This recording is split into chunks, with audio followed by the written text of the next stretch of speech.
I don't normally do reaction videos, but I was watching Yield Geek's video he posted, and, well, he's a great chap. And he had some very interesting thoughts on the matter, but it's not that I disagree with him, but it's that I feel that his thoughts on the matter were focused a little too much on not making dwarves, hobbits, and elves all just act like humans. Which, to a certain extent, they do. It's kind of inevitable. But we focus more on like how to roleplay, what makes them different, and one thing that's occurred to me is that when doing RP like that, you need to also keep in mind what makes a race different. Why does this race have a different perspective on things? Is it just their culture, or is there something more to it? And that is what I feel like talking about. Like hobbits, elves, and dwarves. In Tolkien's work, what actually makes them different? Well, we don't actually have a solid answer on why hobbits exist in Tolkien's work. Tolkien did list reasons why certain races were created. Some races were said to have great importance in the plans of Eru Iluvatar. Well, okay, mostly just humans and elves, but humans and elves are two of the biggest players in the various wars. And because of that, the humans and elves get a huge amount of screen time in the Lord of the Rings movies and, well, everything else. There's also the whole thing of like the elves' time as the greatest race is over and it's time for humans to take over and stuff. Yeah, I don't know. But anyway. Now, that is different if it's a Tolkien adjacent fantasy world that has a different backstory behind why elves exist. I'm going to stick to the Tolkien version though, because this is one of the things I'm going to go in depth on why a race is what it is, and not, try to generalize with multiple histories. Hobbits. Like I said, we don't really have concrete answers to why hobbits exist. And one thing that's interesting is that Tolkien mentions that Gollum is a similar race to hobbits, but he's not actually a hobbit. We don't really know what Gollum is. Just that he's from somewhere in the world outside the borders of what we've actually seen. Spicy. Makes you wonder things. But that we're never getting answers to. But it kind of gives the world this feeling of being a broad, expansive place that we just haven't seen all of yet. At any rate, though, part of what makes hobbits so interesting is that one of their defining features is the fact that they, as a general rule, have no interest in exploring the world. None. It's something that most of the other races consider to be endearing, but strange. And this lack of ambition is actually part of what makes a hobbit such a good ring bearer is because of the fact that the hobbit's natural lack of ambition makes them just not want to use the ring the way that other races might. It's like, oh, I could do that, but I just don't feel like it. At any rate, though, that analysis of a hobbit mindset, though, is very important in the concept of role-playing with hobbits, because yes, hobbits have very simple, easy to understand goals and motives and stuff, but there's a fundamental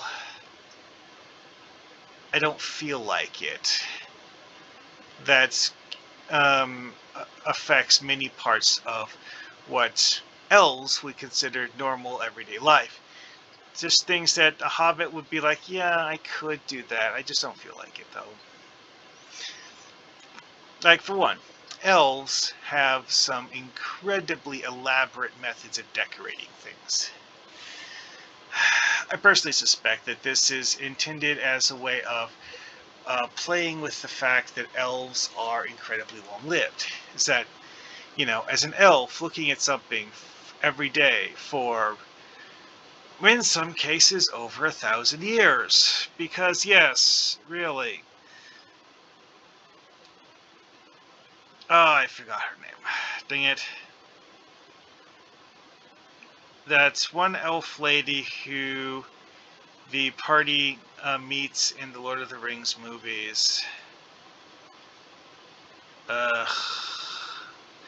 Anyway, she was said to be one of the last of the elves in Middle-earth who had seen the two great trees before they were destroyed.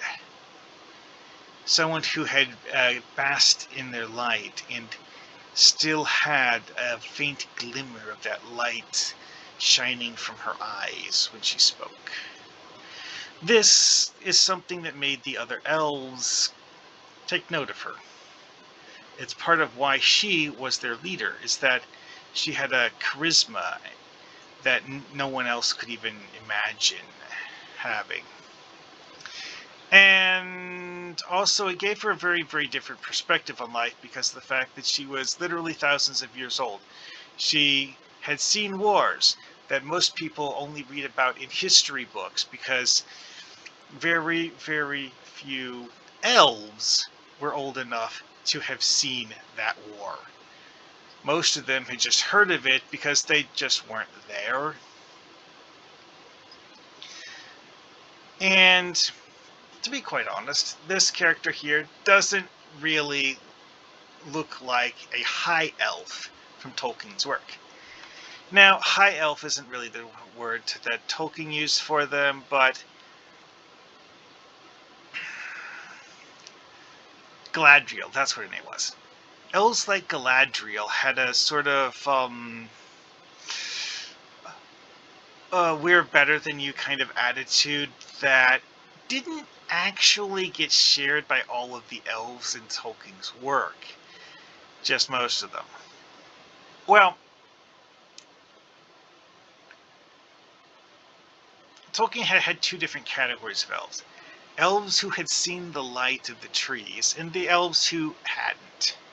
Mostly because they were born outside the area where the light of the two trees would shine, and thus the elves would just not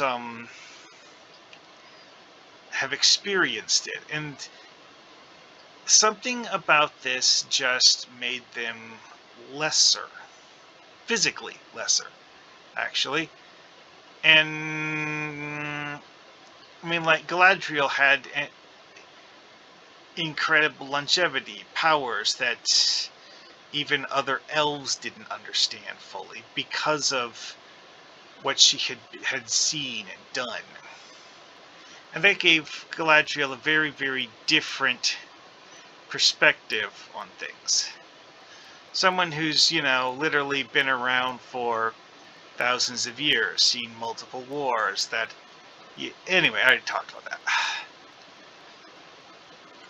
But that's a very, very stark contrast to hobbits, because hobbits are not long-lived. Hobbits are defined by the fact that they have a quiet corner of the world where they don't have wars, and they don't worry about anything more important than what they're going to eat tomorrow. Because that's what hobbits do. And, you know,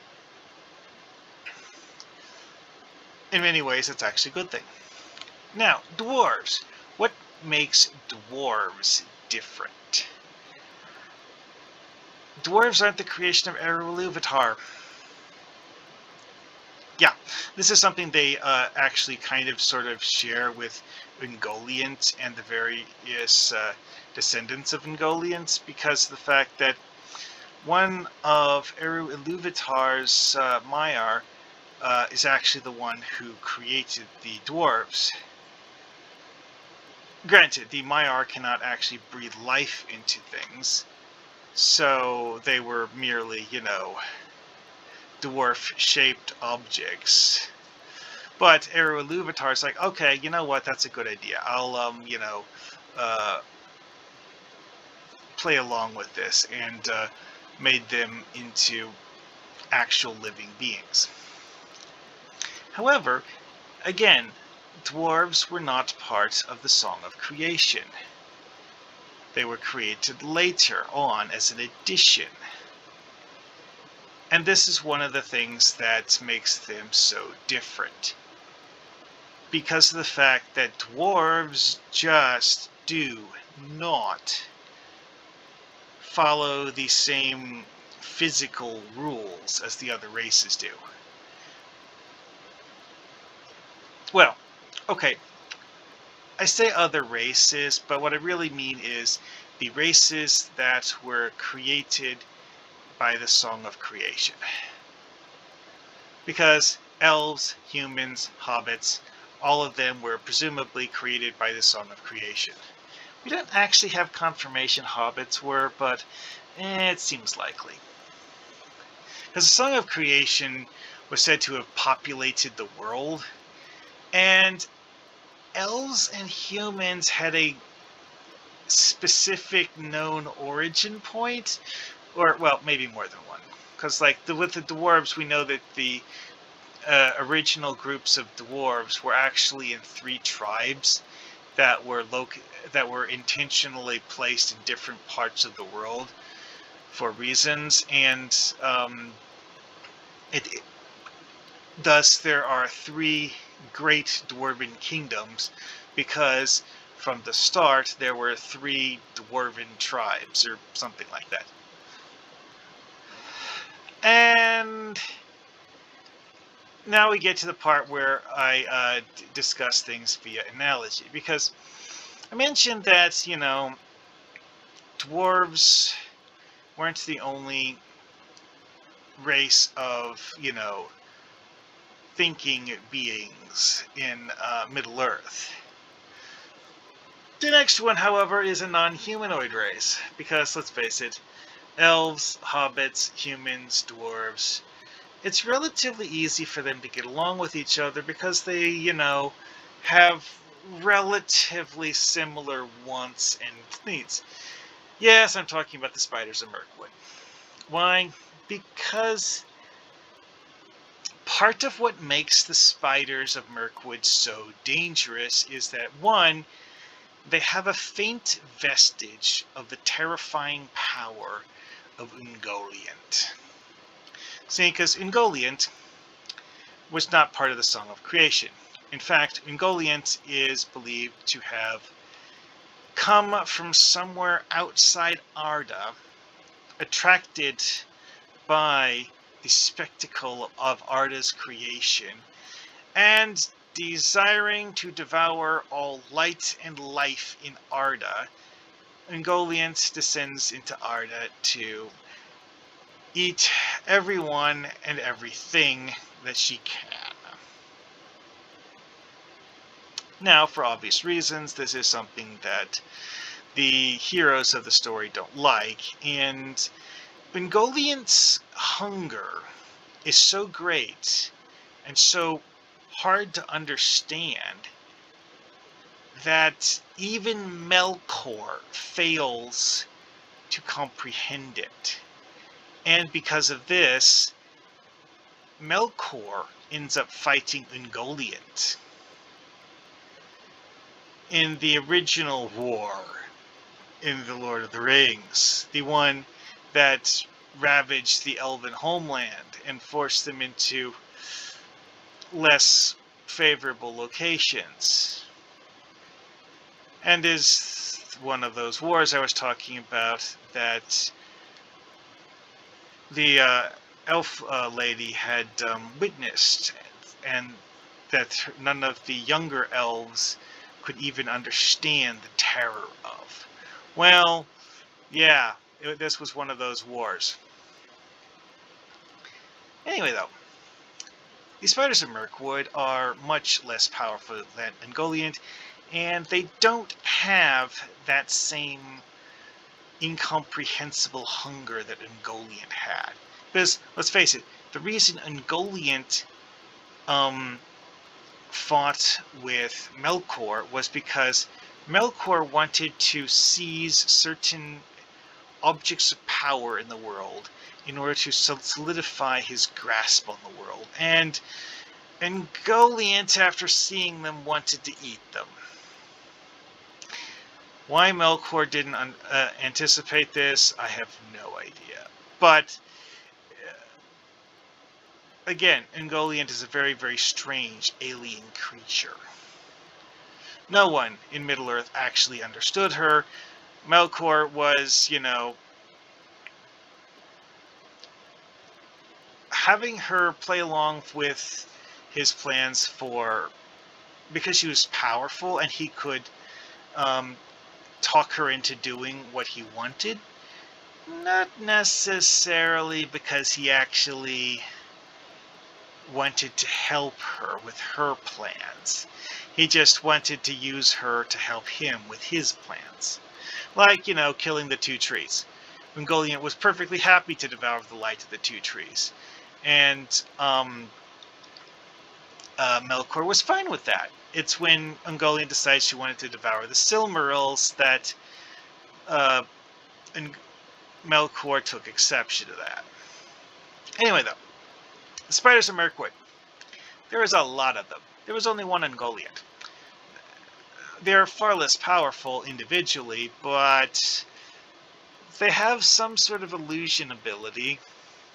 We don't know the exact specifics of it, but, making people think they saw things that aren't really there, making people not see things that really are there, stuff like that.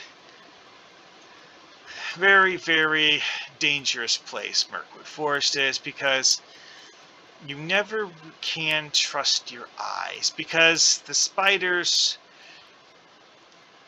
have their way with the world around them. Because, again, they only have a tiny fragment of Ungoliant's power, but it's an unnatural power that warps the fabric of reality.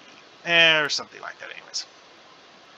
Thing is, though, these are very, very intelligent creatures. Dealing with them requires you to very, very carefully think about what you're doing. And remember that these are intelligent beings. They're not acting on animal instinct. They're acting on what might be genuine malice. It's not, a creature that's hungry and just going to eat you. It's a being who is planning to kill you and steal your stuff. I mean, he's also going to eat you because spider, but, it's not animalistic hunting you. It's more careful and methodical. And if you try to treat them like animals, you're going to be in for a bad day. Oh, and yeah, there's also the whole thing with Shelob, because, quite frankly, Shelob is one of the more interesting ones, because Ungoliant disappeared a long, long time ago. in Lord of the Rings. Well, in universe, anyways.